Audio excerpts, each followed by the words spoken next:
C'est parti pour la première activité de la matinée, la plongée.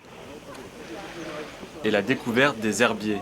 Une demi-heure coupée du monde, au cœur de la biodiversité marine de l'île, une véritable découverte pour Teddy. Ça m'a permis de découvrir qu'il y a plusieurs types d'herbes dans l'océan, surtout les herbiers, et les différents types d'espèces justement, plusieurs types de poissons. C'est plus de la découverte et éventuellement orientation vers des métiers qu'on ne connaissait pas. Car c'est aussi l'objectif de cette journée. Ces jeunes sont sortis du système scolaire classique, tous pris en charge par l'école de la deuxième chance du Sud. Ils découvrent aujourd'hui les différents métiers liés à la mer. À la base, c'est pas ça mon métier professionnel, mon projet professionnel, mais ça m'a appris autre chose.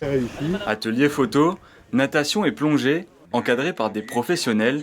Pour sortir de l'ornière, autant plonger dans le grand bleu. C'est l'idée portée par la structure pédagogique et un constat, les opportunités professionnelles ne manquent pas sur le littoral martiniquais. L'objectif, c'est de pouvoir démocratiser les métiers liés à la mer, c'est-à-dire de permettre aux jeunes de voir qu'il y a la mer, qui a un super potentiel et qui est mal exploité, mal connu, et qu'il y a aussi des métiers qui sont en tension au niveau de la mer. Donc ça passe de l'ingénieur jusqu'à l'ouvrier, et donc ils ont la possibilité de pouvoir s'insérer durablement en empruntant cette voie-là aussi. À l'issue de cette journée, les stagiaires ont reçu attestations et diplômes qualifiants. Une première étape pour envisager d'autres horizons, une deuxième chance pour l'océan, mais aussi pour eux.